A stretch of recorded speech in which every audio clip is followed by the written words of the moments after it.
Perkenalkan, nama saya Budi Basudhan Abraham, NPM 2017 3101111 dari kelas Fenomenologi, kelas D.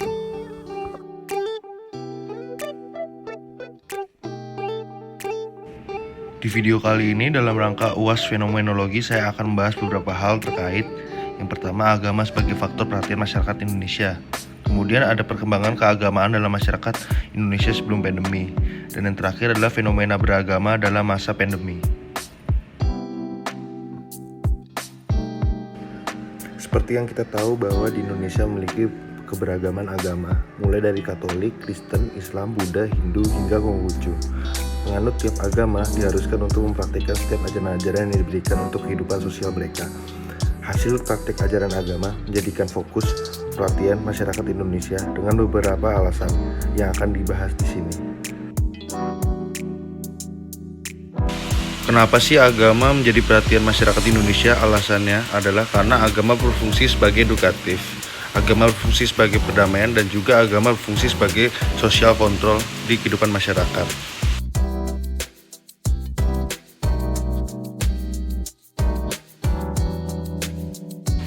Yang pertama, agama sebagai edukatif yang ditanam sejak SD hingga sarjana. Masyarakat Indonesia selalu dibekali ajaran agama yang berguna untuk menjadikan masyarakat Indonesia yang kreatif dalam menjalani pendidikannya. Fakta sosial, di mana mahasiswa di Indonesia mayoritas membuat sebuah acara kampus yang bertujuan untuk memberikan bantuan sosial kepada masyarakat yang kurang mampu, seperti pemulung, pengemis, hingga kepada anak-anak jalanan.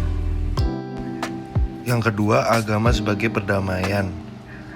Di mana agama mengajari kita untuk bersikap toleransi terhadap perbedaan.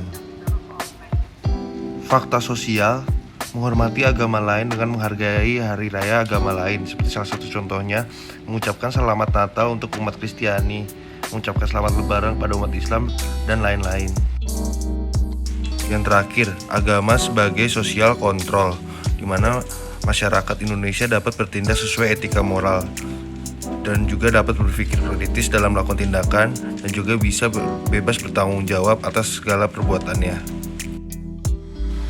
Fakta sosial, masyarakat Indonesia memiliki tata krama dalam bersosialisasi dengan lingkungan, seperti memasuki rumah orang lain dengan mengucapkan salam.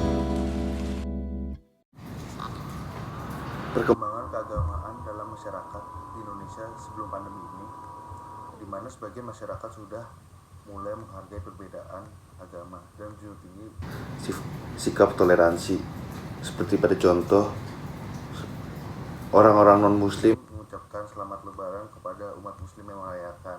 Dan kemudian contohnya lagi adalah di mana lembaga sekolah yayasan Katolik menerima siapapun muridnya tanpa membatasi perbedaan. Misalnya umat muslim boleh masuk, umat Hindu, umat Buddha, dan lain-lainnya.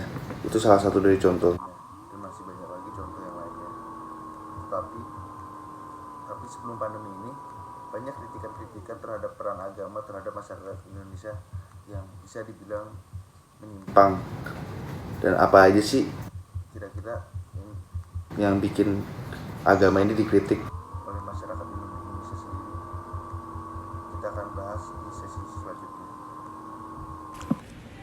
Kritik-kritik masyarakat terhadap peran agama. Yang pertama, kasus korupsi di Indonesia. Dan yang kedua, kegiatan FPI di Indonesia. Berikut adalah penjelasan kenapa kasus korupsi di Indonesia dikritik oleh masyarakat.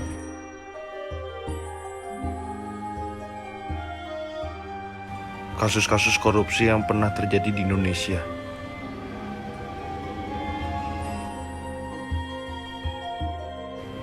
Kemudian, penjelasan berikutnya mengenai aktivitas FPI di Indonesia.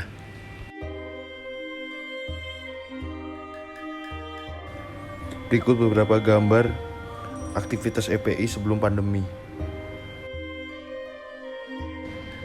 Fenomena beragama dalam masa pandemi COVID 2019. Pertama, minimnya masyarakat pergi ke ibadah karena adanya pandemi. Dan yang kedua, perayaan hari raya agama yang tidak bisa diselenggarakan. Dan terakhir, mayoritas kegiatan agama jadi tidak berjalan dengan lancar. Maaf jika ada kesalahan dalam video, semoga bermanfaat dan terima kasih.